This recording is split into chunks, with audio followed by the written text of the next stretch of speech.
Indonesia terdiri dari ribuan suku atau etnis. Dari ribuan etnis tersebut masih ada beberapa suku yang belum mendengarkan Injil atau mendengarkan tentang kabar keselamatan melalui Yesus Kristus.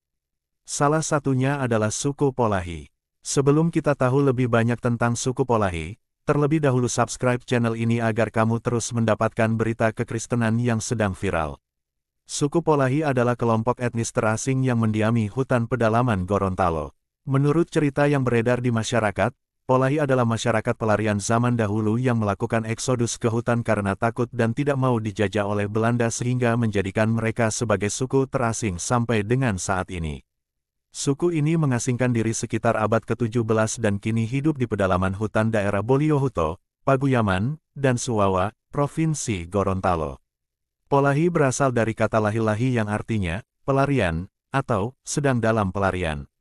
Polahi adalah pelarian pada masa penjajahan Belanda yang takut atau tidak mau membayar pajak, yang kemudian tinggal di pedalaman hutan, salah satunya di lereng Gunung Boliohuto di Desa Tamaila Utara, Kecamatan Tolamohula, Kabupaten Gorontalo. Bahasa yang digunakan sehari-hari adalah dialek Polahi dalam bahasa Gorontalo. Suku Polahi hidup dari bercocok tanam ala kadarnya dan berburu binatang seperti babi hutan, rusa, serta ular sanca. Suku Polahi juga belum mengenal pakaian seperti masyarakat Indonesia pada umumnya, hanya memakai penutup kemaluan dari daun palma dan kulit kayu. Rumah suku Polahi sangat sederhana, tak berdinding, dapur dibuat di tengah, dan juga berfungsi untuk penghangat badan. Suku Polahi juga tidak bersekolah dan menikmati fasilitas kesehatan modern. Untuk menuju ke tempat suku Polahi, diperlukan waktu sekitar 7 jam dengan berjalan kaki menaiki gunung dari pusat kota Gorontalo. Orang Polahi sangat terbelakang, tak hanya karena keterpencilan dan tak mempunyai pendidikan formal, bahkan dalam kebudayaan suku Polahi tidak mengenal hitung-menghitung dan tidak mengenal nama hari dalam kalender. Beberapa peneliti berhasil menemui orang Polahi ketika mereka turun dari atas gunung.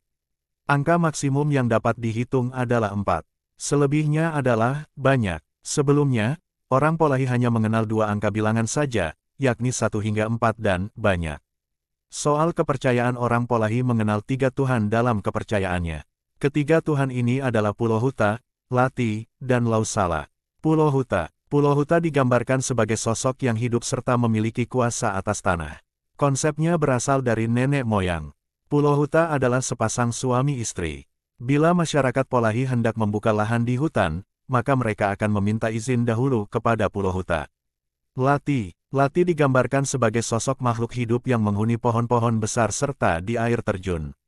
Lausala dalam narasi Polahi layaknya tokoh Marvel, manusia super.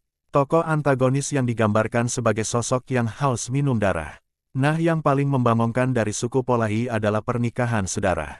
Jadi dalam suku ini seorang ayah bisa menikahi anak perempuannya ataupun seorang ibu bisa menikah dengan anaknya yang laki-laki. Sampai saat ini pun suku Polahi ini belum menerima atau mendengarkan kabar keselamatan melalui Yesus Kristus. Kendalnya adalah suku Polahi tidak terbuka dengan orang luar, bahkan komunikasi mereka masih menggunakan bahasa setempat bahkan menggunakan bahasa isyarat. Jadi apakah kalian tertarik untuk memberitakan Injil kepada suku Polahi? Suku apa lagi yang belum menerima Injil? Bisa kasih jawaban di kolom komentar ya.